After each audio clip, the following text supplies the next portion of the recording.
충청도 사람들은 그럼 호구입니까? 그렇죠. 충청도가 입지가 훨씬 좋아요. 음. 그 충청도에 있던 공장까지 지금 많이 평택으로 예. 이동시켜 놨는데 충청도를 공동화시키고 이거를 갖다가 호남에다가 다 호남으로. 몰빵한다? 지금 이제 호남 반도체 이거는 말이 안 되는 소리라고 생각하고요. 400조 투자와 관련된 얘기가 흘러나온 게 이미 한 3, 4주 됐어요. 3, 4주 됐는데 그때 지방선거 끝나고 김민석 그 총리가 광주에 갔을 때 그 자리에서 약간 흘러나왔던 모양이더라고요. 네. 그래서 좀 좋은 소식이 있을 거다. 근데 저는 사실은 이제 이렇게 생각했어요. 순수하게. 그 뭐냐면 호남 지역이 많이 낙후되어 있는 건 사실이고 지금 이제 여러 가지 AI 데이터 센터 같은 건 이제 많이 그 자리를 하고 있거든요. 거기가 또 전기가 남아도는 지역이고 그래서 뭐 지역 균형 발전상 그럴 수도 있겠다라고 생각했는데 그래도 최종적인 결정은 대기업들이 이제 스스로 판단을 해야 되는 건데 이거를 청와대가 주도하는 것처럼 하고 대통령이 만나고 그래서 마치 그거를 호남에다 대통령의 힘과 권위로 호남을 밀어주는 모양새가 돼서 이 시점에서 이게 전당대회용인가? 저는 당내의 계파 싸움에 400조라는 반도체라는 그리고 우리의 미래 먹거리 산업에 굉장히 중요한 부분이고 그다음에 경쟁력을 언제든지 좀 도전받을 수밖에 없는 그런 불안한 위치에 있는 그 산업을 이 팔을 비틀다시피 밀실에서 하고서 그러면서 김민석이가 미리 내려가서 그 냄새를 풍기고 그다음에 이제 대통령이 만나가지고서 호남공장 짓는 것으로 그렇게 타결된 것처럼 그렇게 흘리고 있고 하는 것 자체는 관치 경제를 넘어서 심각한 시장 질서의 교란이자 왜곡이라고 봐요. 특히 이 문제와 관련해서는요. 전문가들은 이재명 정권 끝날 때까지 입지 선정조차 완료되기 힘들다라는 것이 전문가들의 지금 지적이에요. 왜냐하면 반도체 공정이 매우 복잡하고 여러 단계가 있고 그다음에 기본적으로 그 전기와 용수와 사랑과 이 3대 요소가 아주 필수적으로 들어갈 뿐만 아니라 그다음에 물류의 효율성도 필요한 부분인데 그런 부분에 있어서 호남은 이 네 가지 부분이 다 다른 지역에 비해서 열악하다는 것이죠.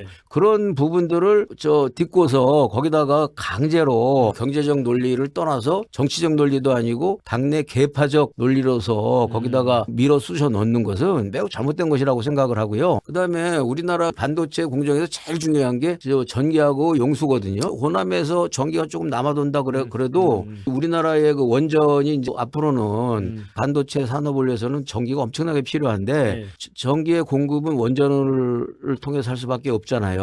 근데 원전의 76%가 부산, 울산, 경남, 부울경에 있어요. 76%가. 그리고 화력발전. 이런 화력발전은 상당 부분이 충청도에 있단 말이죠. 그래서 지금 현재 충청도에 있었고 경기도 같은 경우도 팔당댐 물을 끌어다가 지금 쓰고 있는데 영산강 물 갖고는 턱도 없다는 거예요. 현실적으로. 그래서 입지 조건에 있어서도 충분히 검토 없이 그렇게 그 재벌 총수들을 데려다가 밀실에서 장시간 팔 비틀듯이 해서 팔을 비틀었는지 다리를 비틀었는지는 잘 모르겠지만 그런 식으로 해서 약간 밀실 압력을 통해서 가장 경제적이고 그 미래 발전 산업의 핵심 축이라고 볼 수 있는 반도체 산업까지도 이렇게 정치적으로 이용하는 것은 매우 잘못된 것이라고 생각하고 이것은 국가 경쟁력과 국가 산업 발전에 심각한 장애를 만들고 있다고 봐요. 그런데 거기에다가 뭐가 또 있겠어요.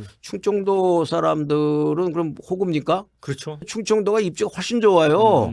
물류 입장에서나 전기 입장에서나 용수 입장에서나 그런데 충청도를 스킵하고 그 충청도에 있던 공장까지 지금 많이 평택으로 이동시켜 놨는데 충청도를 공동화시키고 이거를 갖다가 호남에다가 다 몰빵한다? 이거는 말이 안 되는 소리라고 생각하고요. 충청도뿐만 아니라 지금 구미에 있던 반도체 공장을 삼성에서 뺐잖아요.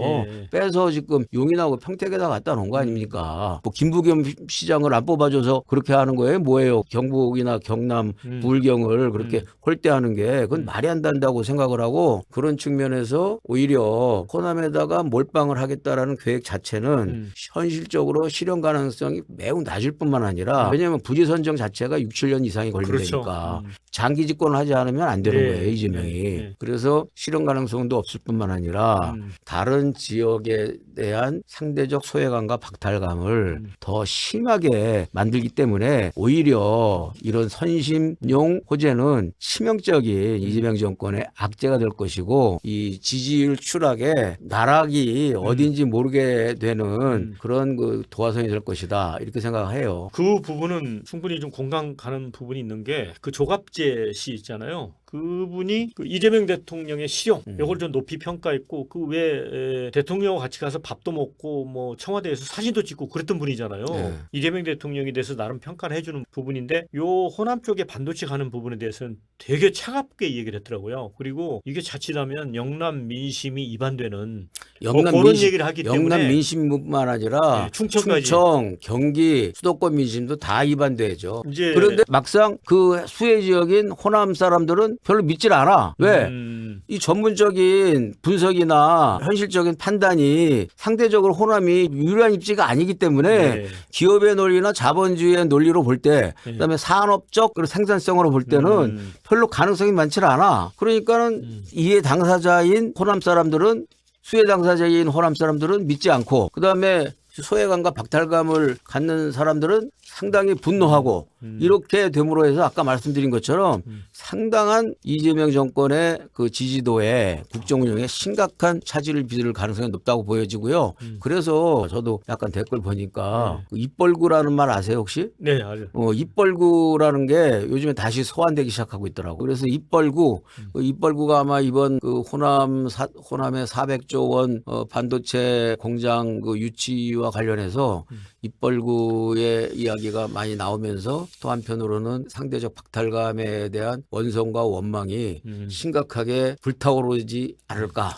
이렇게 생각합니다. 오늘 이 반도체 관련 언급은 우리가 신문이나 유튜브나 방송에서 아직도 못 봤던 분석입니다. 아, 대표님만의. 왜냐하면 저도 그게 호남 주민들은 굉장히 이제 환호성을 지르는 이야기여서 그렇게만 넘겼는데 네.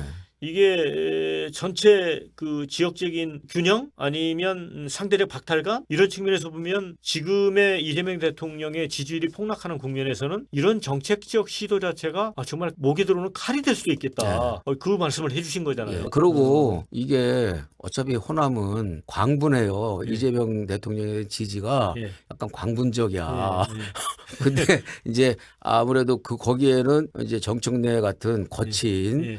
그리고 무대포적인 그런 그 이제 개혁 지향적 예. 느낌들이 이제 이렇게 스며들어 있기 때문에 그런 건데 그것이 지금 분열되고 있는 상황에서 네. 상당한 위기 의식을 갖지 않을 수가 없는 것이고 그런 과정에서 400조 원으로 이제 틀어막으면서 단기적으로는 전당대회 효과용으로 장기적으로는 정략용으로 이렇게 사용을 한다고 하지만 이재명 대통령이 장기 집권하기 이전에는 이것이 불가능한 문제이기 때문에 저는 또 혹시 이 문제가 최악의 경우에는 이 호남을